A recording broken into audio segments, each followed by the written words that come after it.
Las mujeres que sirvieron en el 588 vinieron de todos los rincones de la vida soviética. Yevgenia Rudneva nació en Navidad de 1920. Su padre era ucraniano y su madre era una mujer ortodoxa, algo que necesitaba para casarse con su padre. Así, Yevgenia sabía muy poco sobre el lado de su madre, sobre quién los engañaba, o sobre su judaísmo cristiano, sino que creció en la nueva Unión Soviética, en el mundo de la superpotencia socialista, donde las mujeres, parece, tienen muchas más oportunidades que en la mayoría de otros países de hoy. Siempre hay algo para los soñadores. Yevgenia se convirtió en una astrónoma certificada y, trabajando arduamente en el nivel de educación, obtuvo un puesto en el Departamento de Astronomía de la Facultad de Mecánica y Matemáticas de la Universidad de Moscú. Yevgenia resultó ser una excelente y aplicada estudiante, y sus maestros esperaban grandes cosas para su futuro en el campo de la ciencia. Como muchas de sus amigas, ella se encargó de cumplir con su deber cuando los alemanes invadían, y cuando escuchó que se estaba creando un regimiento femenino de aviación, ella solicitó con entusiasmo unirse. Cuando ella terminó su entrenamiento militar, pronto se encontró en un tren con muchas otras mujeres cuando viajaban a las líneas del frente para luchar contra los alemanes y sus aliados en el noroeste de Rusia y Ucrania. Yevgenia religiosamente guardaba sus experiencias en sus escritos, como también lo escribía a sus padres, dando una mirada íntima a su tiempo con el regimiento.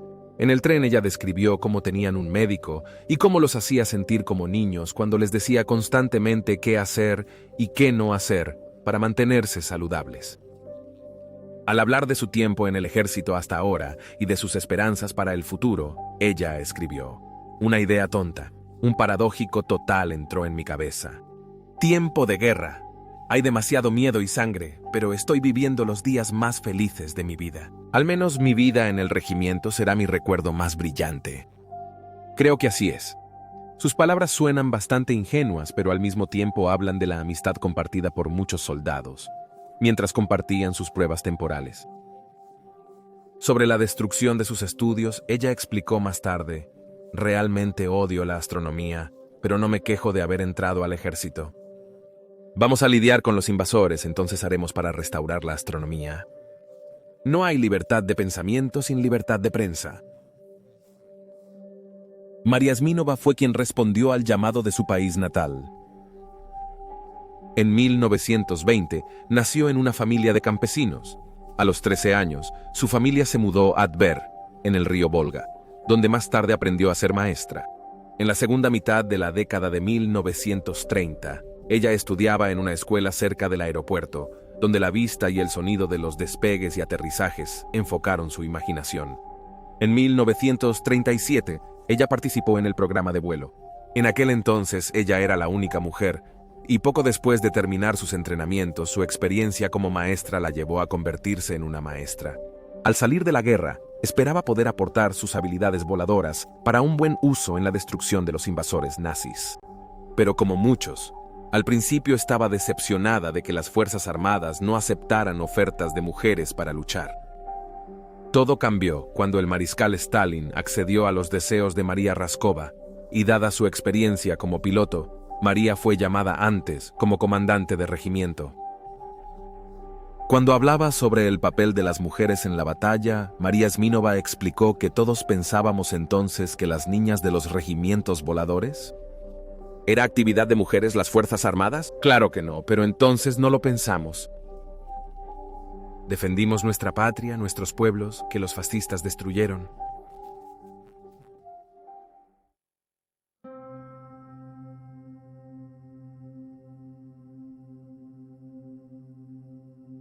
Con la primera cohorte de pilotos, teniendo en cuenta sus entrenamientos de vuelo en la Escuela de Aviación Militar en octubre de 1942, se prepararon para servir en el frente, especialmente en el norte de Rusia. No se sabía desde dónde volaban los miembros quinto a octavo hasta el último segundo, antes de la ejecución, en particular debido a la seguridad y en particular porque el frente norte era tan volátil en su naturaleza. Al hacer el pilotaje con todos los miembros quinto, octavo no recibieron saludos especialmente entusiastas de sus hombres. Muchos de ellos habían visto una dura lucha en la que muchos de sus compañeros habían sido perdidos, y miraban a todos los miembros menores y sus pequeños pilotos con duda, creyendo que eran buenos solo para la propaganda y nada más. Sin embargo, el Quinto 88 entró en acción el 12 de diciembre de 1942, disparando primero a los nazis. Al contar sobre las operaciones después de la guerra, María Smirnova dice que el 5 de agosto de 1988 no pudo dormir toda la noche.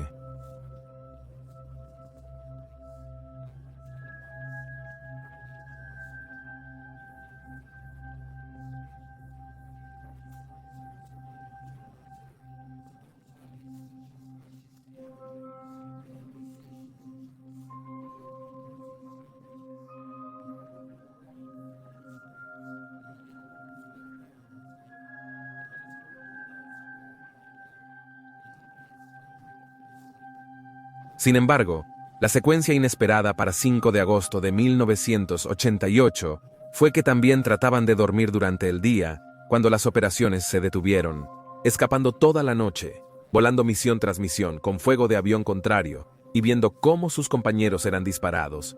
A menudo estaban llenos de adrenalina o lamentando la pérdida de sus amigos. Esto afectó mucho su capacidad de dormir. María sufría de una fuerte ansiedad, hasta el punto de que en un momento fue enviada para recibir tratamiento, solo para salir y regresar al regimiento. Ella simplemente no podía relajarse, sabiendo que todavía volaban noche tras noche. Ella trató de escapar de ello, pero la angustia la persiguió durante el resto de la guerra y más allá. Era imposible para cualquiera no resultar herido por el miedo a perder a un amigo. Como explicó Yevgenia Rudneva, después de una noche especialmente difícil de operaciones, en la que su avión fue golpeado por fuego, mis manos y pies temblaban. Vi un avión que se encendió. Mi avión volaba como un borracho, pero no me preocupé. A las 11 p.m. otro avión fue golpeado. Mi corazón dejó de latir. Corrí a cada avión para ver quién había regresado. Mi amiga Gail no volvió. Para el resto de las fuerzas soviéticas, el 5 de agosto de 1988 también tuvo duras lecciones.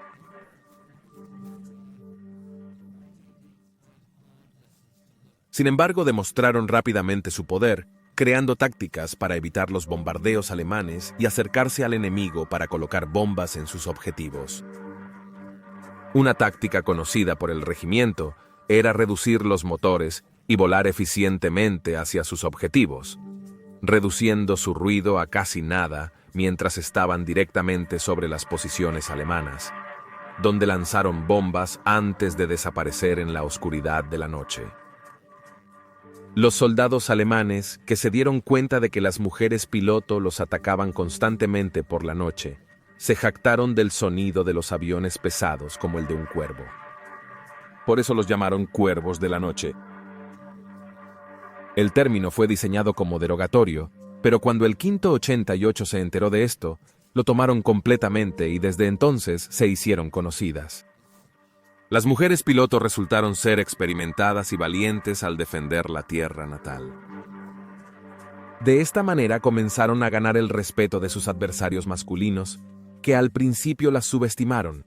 Ellas se convirtieron en una inspiración para las mujeres jóvenes en la Unión Soviética, y también elevaron el ánimo de la gente cuando aparecían en propaganda y noticias que se difundían. Luego, en octubre de 1943, su prestigio fue elevado cuando el 588 fue renombrado como el 46º Regimiento de Aviación, que fue designado como la unidad más selecta de las Fuerzas Armadas Soviéticas. Muchas historias sobre su prestigio comenzaron a circular en conversaciones de la élite, que a menudo suavizaban los hechos, pero no más que los alemanes. Algunas historias que surgieron entre los alemanes, sobre mujeres que se encontraban en la línea de batalla fantástica, de que tenían criminales condenados a muerte y luchaban por su libertad, incluso siendo parte de experimentos médicos soviéticos creados para permitir a las pilotos permanecer despiertas durante 24 horas. Quizás los alemanes simplemente no querían creer que eran solo mujeres comunes que se estaban preparando para luchar por su gente, porque eso es exactamente lo que eran. Y detrás de la imagen glamorosa que se destaca en las películas de propaganda soviética, todavía luchaban por la guerra y todavía se perdían. Durante un vuelo de apoyo a la guerra en Crimea, María lleva a cabo un ataque de 2 pilotos cuando, accidentalmente, son descubiertos en la luz baja por el piloto alemán Focke-Wulf Faub 190, uno de los primeros pilotos alemanes.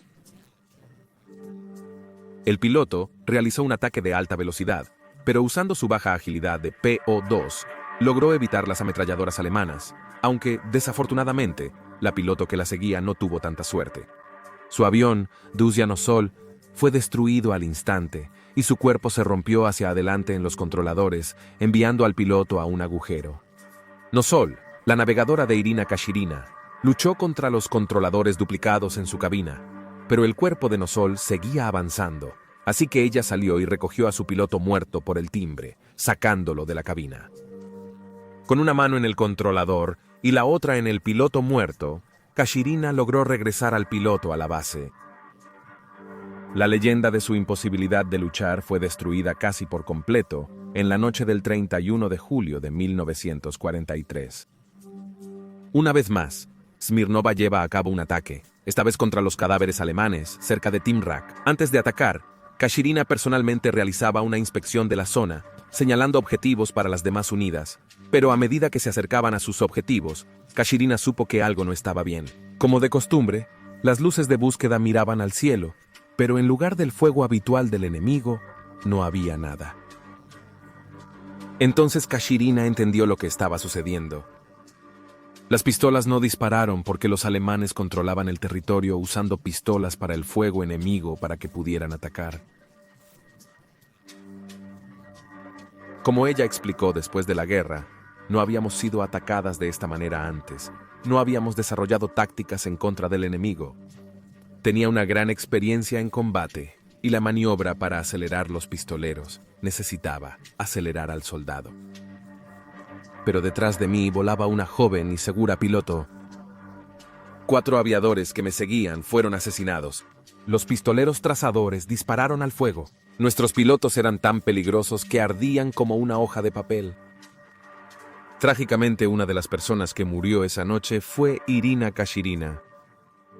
Aunque tales casos, por suerte, eran pocos, especialmente cuando la guerra comenzó y los pilotos alemanes se equiparon de verdad, las pérdidas continuaron entre la tripulación.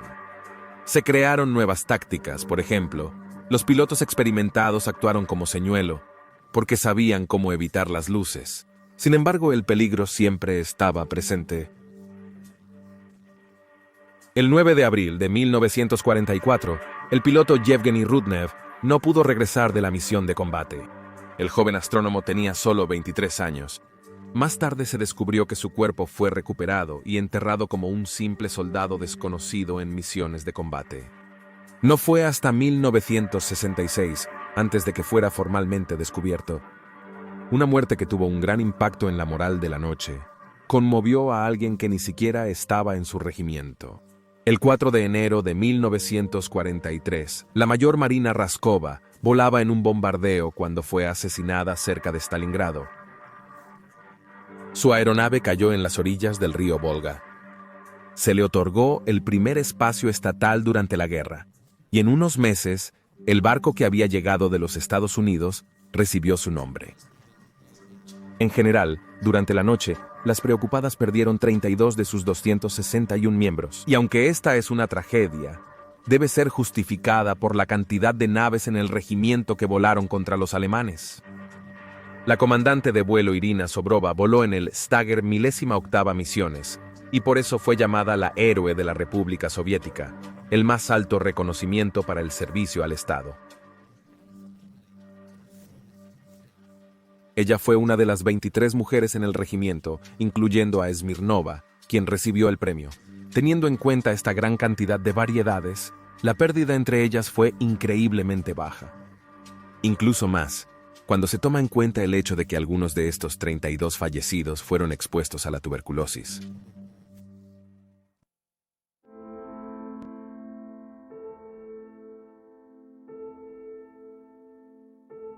Las líneas frontales alemanas inquietantes nocturnas estaban cerca, sin importar su ubicación, y esto incluyó el ataque de la fuerza militar alemana desde la República Soviética a Polonia y luego a Alemania. Así, el regimiento debía adaptarse más rápido para mantener la línea frontal. En un momento, en Bielorrusia, el regimiento se encontró en un giro que se convirtió en una nueva línea de frente. Mientras esperaban a que llegaran los camiones con combustible y municiones, algunos miembros del regimiento fueron a buscar los tanques alemanes. Al enterarse de que era solo el tiempo antes de que fueran descubiertos, regresaron al avión y se fueron usando la pequeña cantidad de combustible que quedaba para partir. 4 de mayo de 1945, la noche en que sus últimas operaciones volaron 59.5 kilómetros desde Berlín. 3 días después, escucharon la noticia que habían estado soñando durante los últimos 4 años. Alemania se rindió. La guerra ha terminado.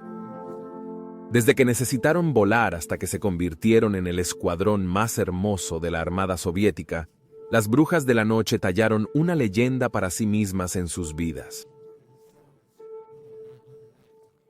El futuro parecía brillante para estos héroes. Lamentablemente no fue así. El regimiento se disolvió, sus miembros regresaron a la vida civil. Algunas regresaron a sus trabajos habituales, mientras que otras, como Smirnova, intentaron abrirse camino en el desarrollado sector aeronáutico soviético como pilotos. Desafortunadamente, la guerra la afectó física y mentalmente, y no pudo comenzar una carrera como piloto de avión. Además, fue un esfuerzo propio proteger a las mujeres pilotos después de que la guerra terminó. El regimiento ni siquiera recibió permiso para participar en el desfile como parte de la victoria. La principal razón fue que los aviones eran demasiado lentos.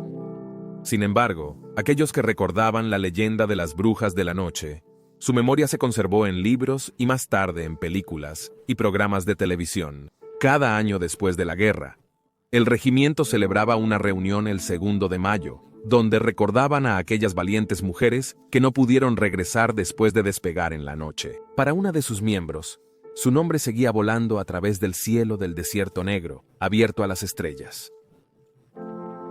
En 1972, los astrónomos nombraron un asteroide en honor a una bruja de la noche que soñaba con las estrellas. Lo llamaron el Bruja Rudnev de la noche,